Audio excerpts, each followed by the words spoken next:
So in this session, we're going to talk about the clan resources themselves, which is really exciting. You know that we've got so much to talk about here that we've got 2 sessions we're going to do this over. The first one is more an overview of what you expect to find there, what you don't expect to find there, how we might move it forward from here, that sort of broader thing. And then the second session will be about drilling down and actually getting particular things out of the clan resources as you might need them. So without further ado, let's just go over the overview of what we're talking about here. Introduction to the clan records, what's available, what's not, how to access them. Obviously, most of you, not all, but most of you have already got access to the clan resources. We'll try to have some talking during the session. You know, that you're welcome to ask questions, and I would like other people who, you know, in the poll, some people have said they feel quite comfortable with the clan resources, and really I'm the wrong person to be asking because I don't know what it's like to be a newcomer to this resource. So it'd be good if you experienced people could help the others by contributing to the pooled discussion. That's the point in having a webinar rather than just a video.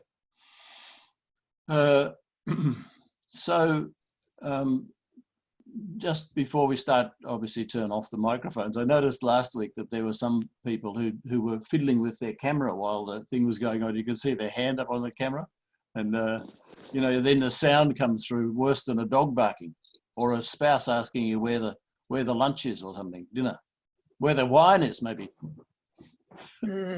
So if you could turn your microphones off when you're not asking a question, and it works better too for having people able to speak at length, you know, and not be interrupted. So just to start off, could just a few people talk about their experiences? I'd like to hear from some people who just started with using the clan resource. Maybe we'll talk to our friend in Buenos Aires. What about you, Peter? What do you think, having looked now for only 24 hours at the clan resources? I'm throwing you into deep end. I haven't gone into it in any depth particularly, but I was just trying to locate the ancestors that I know about and to see the information that you have. And in some cases you have more information, in other cases you have not as much information as I had. So I was trying to see or ask you to what extent I can provide information to you, to your records, basically, yeah. Right? Yeah, great. But you found getting in and finding your own relations was quite possible. Yeah, is that right? Yeah, when I searched John MacLennan, there was about 3,000. So I had to check. I had to go down, scroll down, and check the first dates or something. Then it was easy to pick up. We always joke about John MacLennans. Every time we get one to research, oh, not another John. Yeah, John and Kenneth and Donald seem to be very popular names. Mary and Catherine, and of course the big thing is that so few MacLennans in the 1800s had middle names. Yes. And actually what we find the most useful is to work first with the marriage records, because, you know, let's assume there are no middle names for either the bride or the groom. By looking at the marriage records, you get the 4 names. And you can therefore better home in on which John or Mary or Catherine or, you know, whatever you're talking about there by knowing that this is what I have noticed about middle names is that frequently the middle name of somebody is the mother's maiden surname, which is helpful. Not necessarily on the birth record. Often you find that added later in Scottish things. Not necessarily on the birth record. Could be on a death record, though. Yeah. Mothers, it's a help. It's a help. But not a hard and fast rule. Somebody else would like to. No. Someone else would like to pass on their impressions, having recently joined the clan and got access to our resources. Come on, don't be shy. We just thought we're all friends here. Speak. I was not recently, I shouldn't say, but I was just showing John because I think it's probably been about 4 years since I sent you his grandfather's information, and so I wanted to show him the record that we did. And I was curious, where does the ID number come from? It's just generated automatically. Oh, okay, so it's that, because it was like in the 5,000s, but I noticed there's like over 25,000 MacLennans. Oh my goodness, and the Donalds specifically. So first, I had to go back and look in my emails to find the right ID number to make it easier to show him his grandfather because there's just so many Donalds. That's But it. and I feel bad because now I haven't updated the clan database with the information I found, because I have discovered a lot more information on Scotland's people, and in working with the Heritage Archives in Inverness after we were in Inverness last time. Great. I Great. with them and sent them some money, and they found more information for us. So it's Great. fabulous. Yeah, good. I Of wish course, there was at the end of the part of what we're talking about, Kathy, is that we're not really trying to tell their life story, about what their likes and dislikes and their philosophy and whatever, what colour the bride wore to the wedding and those sort of things, are not really our priority here. We're really intent on making sure we got the right Donald or the right John or the right Mary or the right Catherine married to the right spouse and having the right children. This is our priority, Like in passing, you might get you might use a report of a marriage as proof of those two having got married on that day, and the sister named this was the bridesmaid, and the brother acted as the groomsman, and the father Fred was gave the bride away. These are all great clues about those people being related. But as for what colour dress the bride wore, I don't say we're not interested, but that's for family histories to write up, as opposed to genealogy, Like, Is it possible that we've given you, we have the, Donald MacLennan and his birth date and his death date, and there's another Donald MacLennan in there with not very much information, but he could be the same person. Maybe somebody, so maybe he's in there another way. Yeah, absolutely, that could happen. And it could happen, particularly for migrants, of course, we might well have the person in, we have most of the people in Scotland recorded, but they might have migrated without being documented, their migration, and then they just talk about having been born in Scotland. So John MacLennan in Manitoba, appears, and there are so many other, and says he's born in Scotland in the census. He doesn't say which part of Scotland. Okay. And so, you don't have the connection yet, but it could be there twice. Yeah, it's possible. Not that often, but it happens. Okay. But we really, you'll hear next week about how much I'd really like to get family histories. A lot have already been sent in. People have done these great books about their ancestor and what colour the bride wore to the wedding, and who gave the speeches, and where they went to school, and all those family history things. We're very pleased to have them, but of course it's an expansion from this core work that's in the database itself. Right. And we'll make cross the reference. We've got a lot of them, many from the US, particularly, and some Canadian ones. Somebody else? Hi, Bruce. It's Stephen.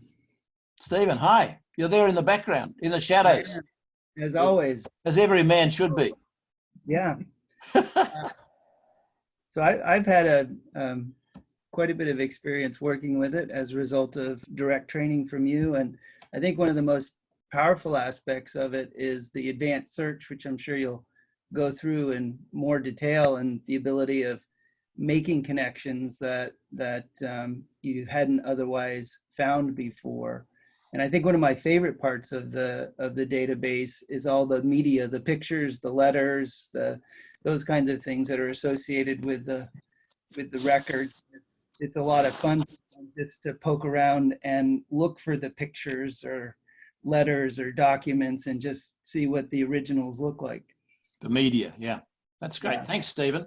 Let's move on then to talk about the rest of the slides here. Most of you would be familiar with this homepage. I just added that recently into this presentation. And when you join initially, I point you towards the advanced search, what Stephen was just talking about. A great introduction, Stephen. and in there you can, you know, just put in the person's name and home. And you can actually use that first name, last name down under the heading search on the left-hand side there, under that side menu. But you know, quite frankly, I never use it, never. I just did it for testing purposes a couple of days ago just to see what happened. That's how little I've ever used it. And it's really because of this same name thing, you know, put in John MacLennan, you'll get like heaps, thousands of answers probably. Oh, you can see there, the second one up above the search word, see it says other links, and then above that Scotland travel guide, that's where you get the free ebook from. And, you know, that just downloads PDF, and it's got the hyperlinks in it for the map coordinates so that you can be taken to a place if you're driving or walking by Google Maps, yeah? And many other things that we'll talk about next week. Just to pay some acknowledgement to the people who've gone before what I'm about to talk about. We had these, the last couple of days I didn't say that these people called Donny Dingwall and Donny Glasgow, that wasn't their surname, Dingwall and Glasgow. They were MacLennans, of course, but they came, because they, you know, were called Donald MacLennan, they got known in the clan as Donny Dingwall or Jimmy Glasgow. But I think some of the people who attended the first two runs of these slides must have thought that was their surname, that this fellow Donny Dingwall had been so helpful in their research. You know, people, myself, I had a lot of correspondence with him many years ago, maybe 25 years ago, something like that. He's long since dead. But, you know, I'd send him a small number of pounds and he'd go off and buy some more certificates that helped me to do my own research a really long time ago. And then Fiona was the one who gave me a memory stick with her Access database on it. That was the sort of foundation of what we did. And then Dave MacLennan from Ontario, and also I should say David MacLennan from Ottawa, were both very helpful in the early days of getting the project going. Francisco Jackson from the unlikely place of Santiago in Chile. We've been talking to him, my friend Liz and myself. We had lunch with him earlier this year, and I had dinner with him a few weeks before that in Santiago, just before the crisis broke, you know, the virus. At that time already people had masks on and so on. In '96 I built a website. That was sort of my original contribution to start a clan website. And then in '08 we converted that website across to this one that we're now so familiar with. A couple of years later, or a year or two later, people were saying, oh, we've got to do more with this website. And I began to scratch my head and think, I wonder what I could do. So I planned to meet up with Fiona, who's third from the top there, name, in Glasgow. And that's when she gave me this memory stick. So then I had to go and think, well, what program will we use to hold this data that she's given me? And we had to do the data migration. That was a huge exercise. From her, you know, really spreadsheet into these tables that we have in this program. So I chose this program here called The Next Generation, TNG they call it, written by this fellow Darren Lithgow, who's very good, I got to say. You know, he's the guy who started this program 20 years ago nearly. And if I send him an email about a problem, which, you know, I have occasionally with the way the software works, he lives in, I think he's one of these Mormon sort of people, you know, they're all really into this, and he will respond really quickly. So I'm very happy with it. One of the benefits in it is we can have it on our own server, which is, you know, means we control our own destiny. Somebody's got their mic on. Is it Bill? Nope. No. Okay. Some paper being shuffled somewhere. And it allowed us to have registration and password protection of the information, which is quite important. We don't really want it all publicly splashed about, do we? And of course, the big thing is that in your own genealogy tree, you start with yourself and then you just put your parents and your siblings and your grandparents and you work out from yourself. But in this program, of course, there have got to be a number of separate families in there. It is widely used. It's the most used program for this purpose, and it's currently in release 12, so it's a fairly mature product. You can see up here, I'll just turn the laser pointer on. You can see up here that it's currently in version 12.3. I think we're on 12.1 or something like that. These are some of the people here. Fiona, that's a picture. That's my pal Jeff Bell, the next one, who did a lot of the sort of more technical computer work of setting up the backup processes and the installation of updates and building the tables and so on. He's much more into the technical side of that. That's the wonderful Francisco. His day job, as you might say, is travel to Tahiti from South America. He's writing a book currently on that subject in Spanish, of course. And that's my wonderful friend, Chris MacLennan, who some of you will have met in 2018, who travelled with us all round our time in Scotland in 2018, who lives in Wellington in New Zealand, who's a very experienced researcher with a lot of access to resources. Her specialities in Scotland are Fodderty and, you know, those sort of parishes. Tain is another one of her favourites. She's very happy with doing that work. And some of the other people there, Ian Glasgow, Chief Ronnie, of course, did some research, family research. Kate MacLennan is someone who attended yesterday's meeting, and she is currently doing some work on marriages in around Liverpool in England. You know, that's the way we're finding lately, that we get a list of all the marriages and we try to check that we have them all, because of course most times children come from marriages, so they're pretty important. And our mission is in a way to find the parent of the parents of the MacLennan spouse from that marriage record. Parents of the MacLennan, whether the bride or groom. And Sandy Inverness is a fellow who's recently come on board, but has hundreds of certificates that he's sending us. It's snowing us under this last few weeks. So what's the scope of this project? When we first thought about it, the idea was to put MacLennans only, and if they didn't have the MacLennan surname, then they wouldn't be included. But Melanie from Canada, who joined us yesterday in one of the other meetings, of these meetings, the Chief's Commissioner in Canada, lives in Guelph, she suggested putting in the children of MacLennan brides, you might say, like MacLennan women's children, who typically won't have the MacLennan surname, but they're connected to the clan by being the child or the son or daughter of a MacLennan mother. So that's our scope there.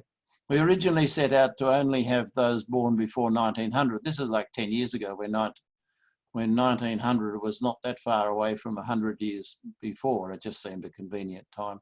To be fair, we've loosened that off a bit so that we now will quite comfortably go on to 1920. But in a way, we still don't promise to do that.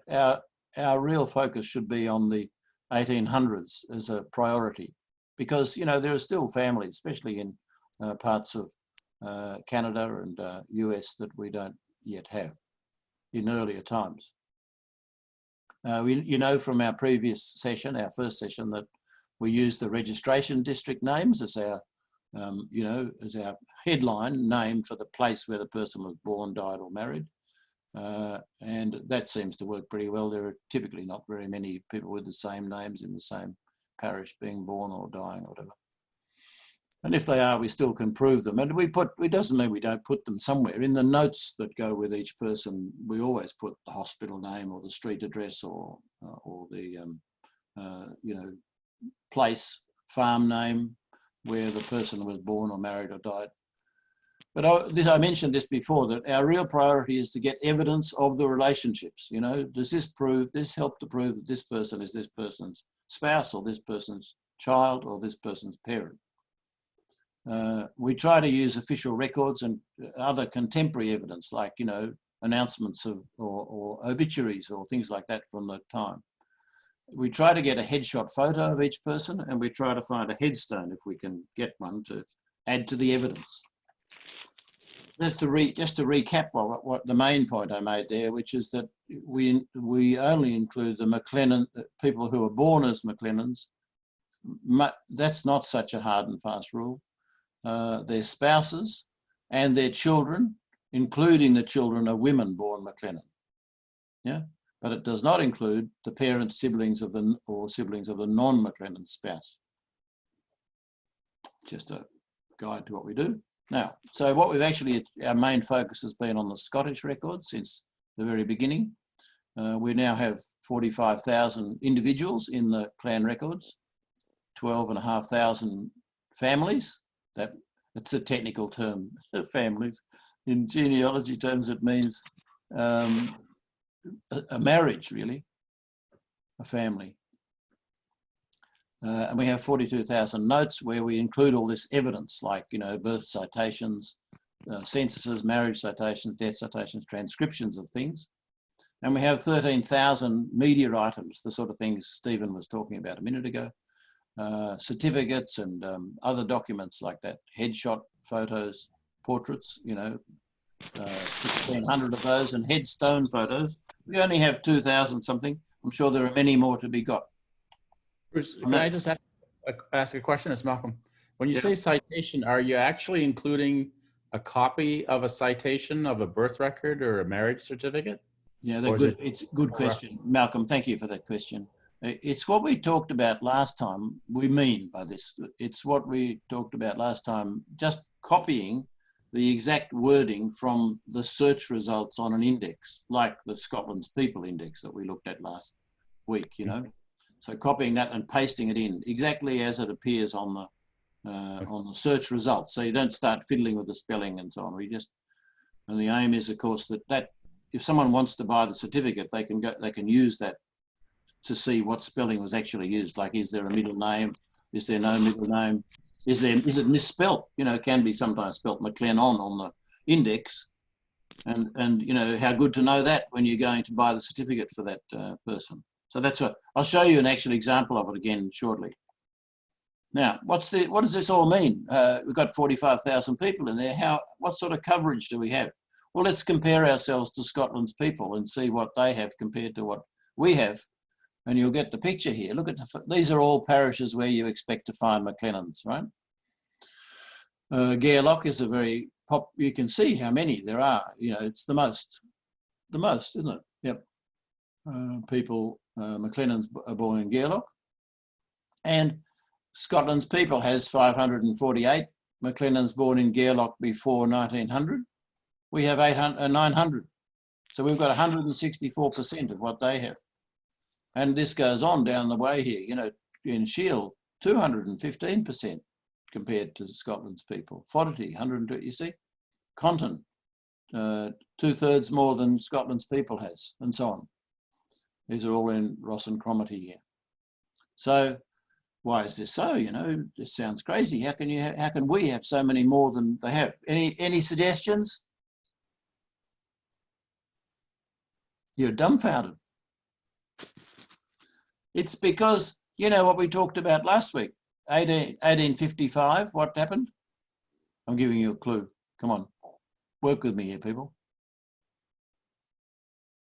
Compulsory registration came in 1855. Until then, births were not required to be recorded, and we just used the surviving baptismal records from churches to get from Scotland's People to get the birth. So no wonder we've got more, because we know that these people on a census in 1861 were a real living, breathing human called Donald MacLennan or Mary MacLennan, but they don't have a birth record prior to because they were born before 1855. Make sense? So really, if you're looking for somebody, you're much better off starting with our records than starting with Scotland's People. That's what it means. You know, we've got many more before 1855. That's basically what it means, because I'm including here both the statutory and the prior to statutory, the old parish records, as they're called. Yeah, okay. Now let's look worldwide and see what we've got compared to what we might have, what sort of coverage we've got elsewhere around the world. Well, you can see our priority was always to do Scottish records, and we've got obviously a lot more there. I'm the least interested in doing Australia, I've got to say. Much more interesting to go to Manitoba or British Columbia or, you know, somewhere, Washington State. But so we've got the vast majority of our people are in Scotland. We've got a few in England, and we're working on that. As I mentioned, a lot went to Liverpool and around that area when that was really prosperous. So, you know, we're working on that area. We've got 3,500 odd in Canada, born in there. Australia, we've got much the same sort of number as Canada. New Zealand, although it's quite a lowish number, we're confident we have every MacLennan birth in our records. And USA, we've got a bit less than that, so, and a few in South Africa. So that gives you a feel for what coverage we have worldwide. And of course, some of these people will have been migrated from one of these, particularly Scotland, have migrated to, say, Canada and died there. So, you know, they're not necessarily all the same people. And they're married. They might have born in Scotland, married in Canada and died in US, weren't they? Quite possible. So the notes, let's talk again about that. There's your answer to your question, Malcolm. So the citations means the results of a search of even the ancestry recordings of the marriage, the births or the marriages or whatever in Canada, say, or US. That would be a search result from an original record. And you could have, yeah, that's the idea. We obviously like to get certificates and transcribe them. We'd be happy for you to transcribe them too, that's fine. It's amazing what you get out of a certificate by looking in detail at the transcription, you know, just by reading it carefully, you find little clues in there you mightn't have otherwise. The big thing, though, that we try to use in the US and Canada are censuses because, you know, really the North American censuses are better than the Scottish censuses, and in countries like Australia and New Zealand, we don't have censuses at all because they're regarded as private, you know, and that was always the promise that they wouldn't be made public. But in Canada, they go up to further than Scotland, more a decade or two later, 1921, I think. And in the US, they go up to 1940. So census is a great way. And we saw last week this problem of if we really make a big effort to put the census, the whole family, the whole household into the notes, these notes we're talking about, so that you can compare the household as a whole in, say, 1890 to the household in 1900 or 1891 and 1901 in Canada's case. And you can see that these people who might be misnamed or have an error in the transcription of their age or something, because they're quite hard to read, the US and Canadian censuses on the original documents. You can see that, you know, this is the right person, but it's just got a transcription error in the age or whatever. By seeing the whole family, it's really quite a big, and we spend a lot of time on that effort of transcribing citations into the notes. I'll show you that in a minute. Death citations and transcripts, obits. That fellow Jeff Bell, whose photo I showed you earlier, he's just got a database of people that he's based solely on obituaries. Oh dear. Headstone transcription. So here's a typical page, but a minimal page. This has got the least information on it that I'd hope to have for an individual. It happens to be an Australian one, so don't be too hard on me. And so this is Catherine, born in 1916, died in 1967.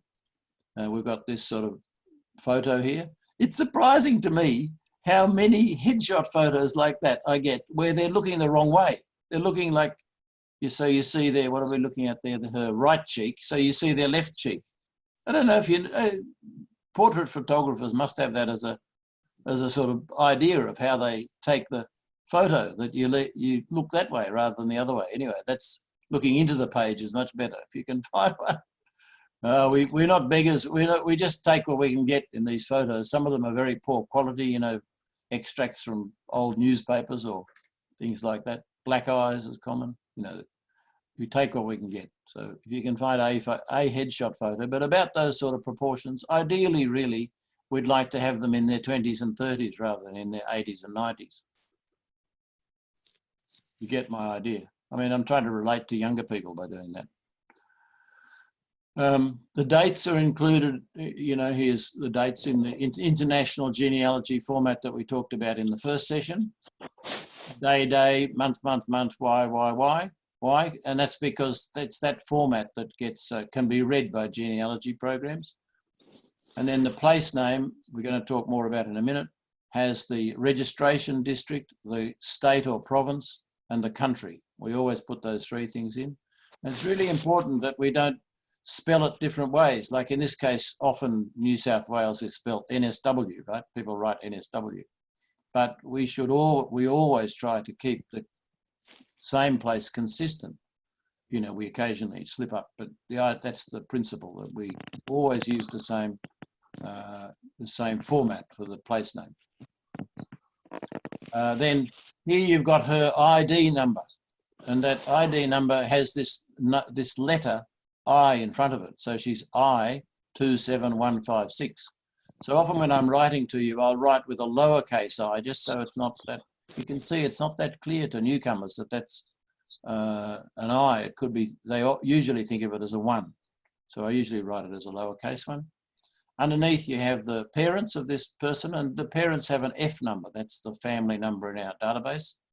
We don't so often refer to the F number, but you can write to me about the F. It's a way, if you write to me and include the ID number, it will help me not to put your bit of information into the wrong John or the wrong Mary or Donald. And then down here you have the spouse and the date and so on, and the F number for her own marriage. Is there something I can't see down there? No. I'm looking at my second screen, that's why I keep looking up. Now let's look in a little bit more detail at the, you know, I sort of hinted at this a minute ago, that we always use the same exact layout with the commas and the spelling consistent for this place, this registration district. But look at this little thing in here. Any of you, can you put your hand up if you've ever used the little magnifying glass on the end of a place name? So good on you. Yeah, that's good, Stephen. Well done. Because, you know, most people, even one of my researchers said to me after yesterday, I didn't know that was there, she said. So it's a really good thing. So let's have an example of that. I'm going to take you to a different place than this one. That's very near the ski fields, that is, Human. So this is the place that we talked about last week, the Applecross Peninsula here, you know, Gairloch up here, Skye over here, and Loch Alsh Parish down here. So this is this registration district up in here called Shieldaig, and it includes this bit down here too. And you can see by clicking on the magnifying glass, this is what you get. You get the place, of course. You can see that from the person's page anyway, but you will quite often get a little description like you see down the bottom here. You can see that? And it says, Shieldaig was made and that wording, that Latin phrase there, refers to a sort of sub-parish within a main parish, within Applecross, you see, in 1828 after the completion of the Thomas Telford designed church in Shieldaig. And then it says, almost all of the people adhered to the free church in 1843. Do you remember this from last fortnight? We talked about it. Somebody say something. Turn on your mic. And you remember? Yes. Go on. Tell me more. Start. It's to do with the disruption, you know, that half the people in the churches of Scotland walked out of the established church and went to the newly established free church, which had the idea that the landlords were not going to appoint their ministers in future. And in particular, that's why, you know, 1843, it's a huge date. And most of the colonial Scots were free church people. So you should know about this, 1843. And in the Shieldaig parish, I think they spent the next 2 decades or something trying to get a bit of land from the landlord to build their church on. And because, of course, the landlords were not in favour of the free church. They were being shunted by the exercise, right? So that's why it says that. We talked about this last fortnight. This will be on the exam. I've got to, force this into you. And then it says, registrars were established in both Applecross and Shieldaig in 1855, with Shieldaig also including Kishorn. What does that mean? Come on, you can do better with this one. Somebody. Why are they telling us this?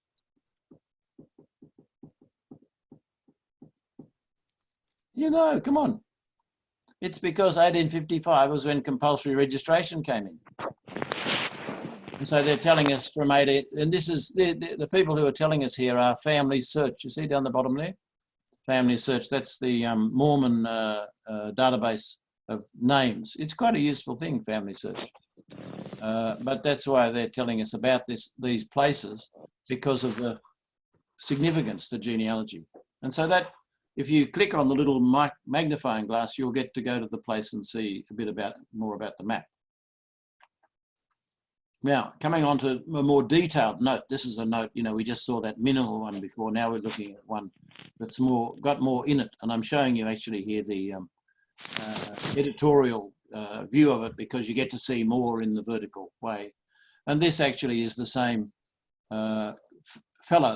family that we looked at last fortnight, who had, such different things between this 1841 census and the 1851 census, and only by seeing the whole of the household together can you work out that Alexander's only aged 4 years between the two of them. The wife's only aged 5 years. Christina, the child, is aged, well, she's done pretty well. She was 15 there, and she's now, no, she was 11 there, and she's now 15. It's just crazy. But nonetheless, it's the same layout for the family. And then it turns out that, I didn't know this when I first looked at this as an example, they in fact migrated in 1852 to Australia somewhere, Melbourne, or not sure where, somewhere. So, you had another listing of the people in the family at that date. And of course, they typically understated their ages when they migrated, because there were limits on how old you could be to get on a ship paid for by the government. Okay, census notes. Now, let's look at this one. This is a bit more interesting for you. This is these parishes that we know so well from last week. Many of them we know so well. I'm just trying to get down to some that we don't know so well. So we know this is looking at the 10 years from 1830. And this is in the clan statistics. In that dark blue menu on the left-hand side, you've got a heading for clan statistics, and you can go in there and pull these out for every decade. This particular pie chart is for the decade from 1830 to 1840. And so there are 2,500 births in that period, that 10 years, in our database. And because we've got consistent names, this is really coming out now, the benefit of it. We always use the word Conton for people born in the Conton parish, not variety of names, so we can just put them in there. So the biggest number of births was in the Conton parish. No surprises there. I mean, today it's an almost unknown parish. People don't know where it is. But to MacLennan's, it's important. Gairloch is the next most important. This one is Applecross. We know that one too, don't we?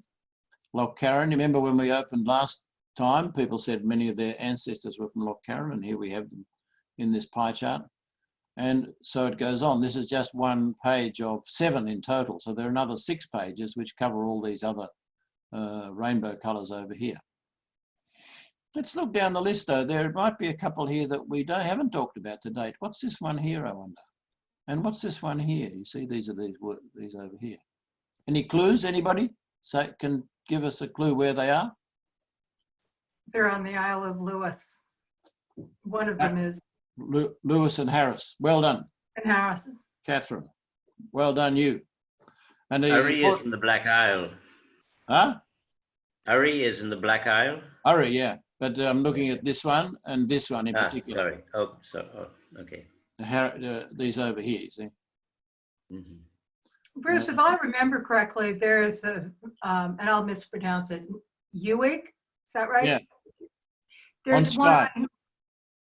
yeah, There one is. on Skye and then one on Lewis. Correct. Confused me. Which is why it has this Ross and Cromarty in brackets after the one on Lewis. My sister yesterday answered that it was on Skye when I asked that question. She She said, I must be remember a going cloud.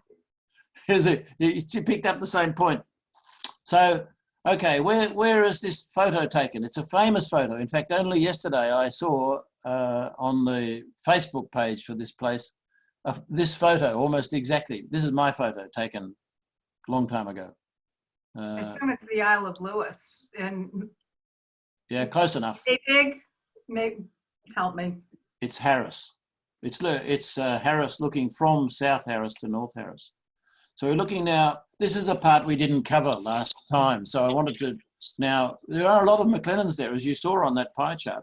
They were in the top 12 or top 10 maybe, the Harris and Lewis. And of course the Lewis parishes are split up as well. So you've got more. If we added those all together, they'd be even more significant. Yeah. So these are, like last week, these orange ones are the parishes. Just to get your bearings, you know, because all roads in MacLennan world lead to Kintail. It's a joke. Your bearings, there's Kintail there. Here's the island of Skye, just off the coast from there. Firstly, I want you to remember or think that these places, here, here, here, here, and here, are all in the county of Inverness-shire. And we always write, this is really controversial, right? We always write Inverness-shire when we mean the county, as opposed to, whereas Scotland's people puts it as Inverness, comma, Inverness, you know, meaning that the second one is the county. We always call it Inverness-shire because sometimes we just put Inverness-shire without any place name, any parish, because we don't know it. So Inverness-shire, and that so Inverness-shire covers all from here. You see this little lump here, that's where it starts.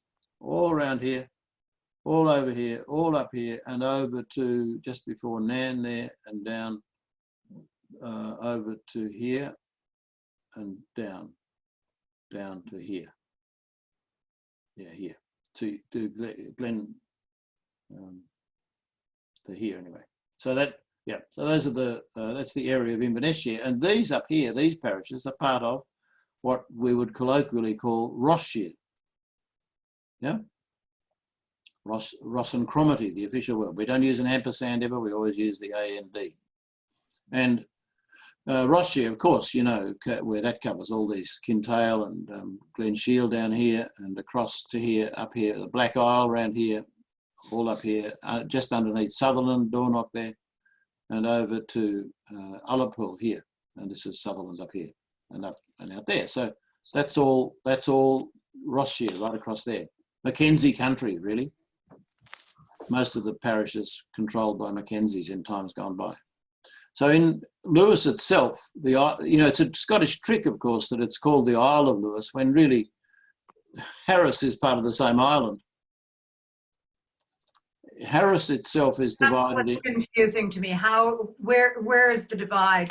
Yeah, so you see this little elbow, you might call it, in this lock here. This lock here is the lock that Seaforth, you know, like Lord Seaforth in the Mackenzie Lord, right? Takes his name from this lock. It's called the Loch Seaforth in English. In Gaelic, it's got another name that I can't pronounce. And that you can tell it by this little T shape at the top of it up there. The Mackenzies were given royal approval to go and smash the MacLeods of Lewis and take over. And that would have been when the MacLennans, you know, migrated on the shirt tails, as usual, of the Mackenzies across to this part of the world. That's my assumption. And so Lewis is the Mackenzie-controlled part. MacLeods now like to make a bit of a comeback and will put a lot of publicity about for the tourists. But it was a Mackenzie place. And the boundary is here. It just goes across. There's some mountains here. Those mountains you saw in the previous photo are the mountains. We're looking from here up towards there. That's what you see. That makes sense, Catherine? Yes, And how- I have family pictures, old pictures, and they're I realize now they are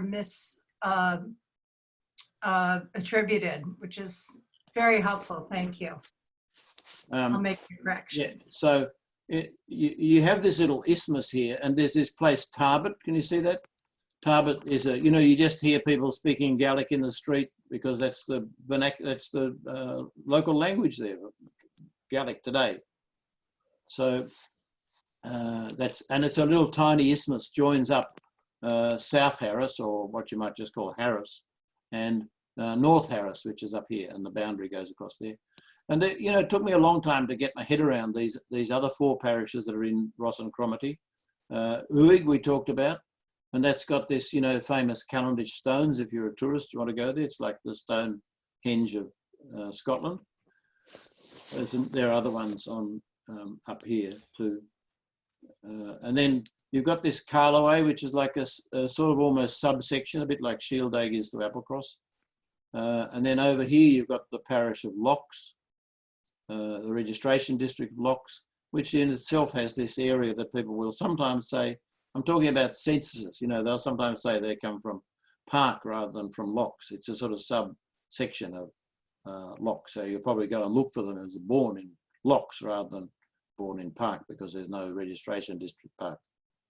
But there is occasionally a registration district Carloway, and people from Uig will often say in their census returns that they're from Carloway. And then this area up here, Barvas has got quite an interest. It's very flat and very highly infertile, this whole area. It's either rocks or peat bog. So nearly all the people who made a living there were fishermen or related, you know, coopers for the herrings to be put in the barrels, or you know, fish shipbuilders, or you know, this sort of thing to do with the fishing. And then of course Stornoway is the sort of main town in this whole region, and that's where the town is, and quite a safe harbour. A fellow I know lives down here was the harbour master in Stornoway, and he's been very helpful in some of the research. But the parish of Stornoway, or the registration district, goes up to about here and comes down not that far below Stornoway, the town. Yeah? Does that help with understanding? Then coming down to here, we've got, this actually is called in our database and Scotland's people Harris North rather than North Harris. Here we've got North Uist and South Uist. Oh, usually down here, people are Catholic. That's a bit of a generalisation, but and often the spelling is slightly different to the normal MacLennan spelling. Might be McClellan and these sort of names that you might more expect to see elsewhere, and the two go together. Lovely part of the world, you know, really nice looking out on these islands and so on. Good place to visit. And Benbecula, sometimes people will say they come, when you're driving through here, you don't know if you're seeing salt water or fresh water. There's just lochs, and it's fresh water and all through here, and salt water, lochs, all everywhere. You don't know if you're on land or which island you're on, or it's very wet sort of place. Okay, let's home in a little bit on that photo. So this is you know, satellite view from the famous Australian invention Google Maps. You know, Australians still run Google Maps. It was an Australian business, they bought Google. And we're looking at this area here, this white sandy beach, and here's this Tarbet, and here's this loch coming right in here, and this loch coming right in here. And here are these mountains up here that we can see from this beach. So let's home in a little bit more. Here we are looking at the beach itself. This is here, and the view in that photo is up that way. And here is the English spelling of this place, and here's the Gaelic spelling. And down here we can see there's a mode area. Up here there's another mode area, a cemetery. You can't really see it in this picture because of the writing over the top. The new Luscantire Cemetery and the old Luscantire Cemetery. I was driving out along this little tiny road here to go and take that photo, and I came across this cemetery. That's that road that's going up to there. That's the old Luscantire Cemetery. So I thought, oh well, I'll stop and take a photo of the headstones in here. This is the view you get. How good is that? I did do a little photoshopping on it, but not much. That's the old Luscantire cemetery. And it was in there that I found this headstone. That was one of the headstones that I got, and that's now transcribed and attached to this fellow Angus and his wife Dolina. And you can see on there we've got very clear writing about the relationship between those two. Obviously, one's the husband and one's the wife. A lot of people seem to think so. And you can see where where he died. You know, that's not a parish, but it's a place, and within the parish of whichever it is, North Harris, I think. That helps, and it helps you when you go to his death certificate and you see that's where he died. You know, it's confirmation of that. Some people say you need 3 bits of information. Do you like that, Catherine? 3 pieces of information? It's quite a, you know, it's not really right, but it's a good way to get thinking. Bruce, may I ask, what would be one of the first dates of burial in that cemetery? Ah, that's an interesting question. And I don't know exactly that particular cemetery, but my general impression, this is really not supported by, you know, any detailed analysis, but my general impression is that you very often do not find headstones going back very far. And I think to myself, why is that so? And I suspect a bit of it might be about not being tall poppies, you know. You know that expression, tall poppies? You know, I think it might be big noting yourself to build a great monument. And Scots are not that keen on people big noting themselves. It's just an impression I get. Because, you know, you very often don't, like my own great-grandfather who died in 1890 in Bewley, you know, doesn't have a headstone. And he was you know, owned 10 houses or something, and, you know, he wasn't unable to afford it. So it's not really poverty, although it can be often. You know, people die in a quite impoverished way. But, you know, he clearly could have afforded it, but no headstone. His wife was still alive. He died, and none to her either. And there's quite a big cemetery there, nothing to do with the Free Church. No, not. Is it correct then, when you look at something like this, that if my great-grandmother died before my great-grandfather, who actually died in Canada, that if the husband died, nothing was erected until after the spouse died? Is that correct? I just think there aren't many. You know, like you hardly see any headstones of people in the 1860s, 1870s, 1880s. You know, there's a wonderful website called Ross and Cromarty Roots that has been done by a guy called Roddy McPherson, and I've had a lot of correspondence with him. And we've been through every one of his headstones in Ross and Cromarty and added them to our records. Every one. It helped to fill in some people who we otherwise didn't have. What a great thing. But, you know, we've really got every headstone that's available that's there to be.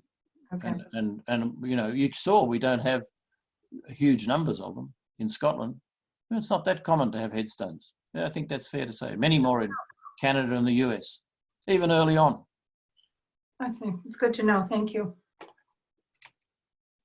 And so, just completing the picture, this is what you see down the bottom of a person's page. We've looked at the simple version, the bigger version, the maps, and now we're looking at the lower section. And you can see here the transcribed birth record. You can see that I bought that birth record and attached it, and then my friend Chris from New Zealand bought the marriage for this couple and attached that and transcribed it, more importantly. You know, and there's the same places that we're seeing on the headstone. It's all pretty good, isn't it?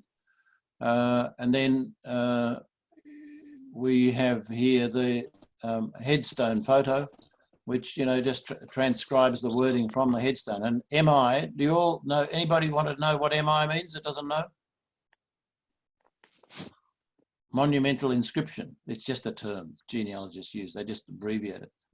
Sometimes, you know, the phrase "in loving memory of," in New Zealand, they just abbreviate that to the initials as well. Ilmo, you know.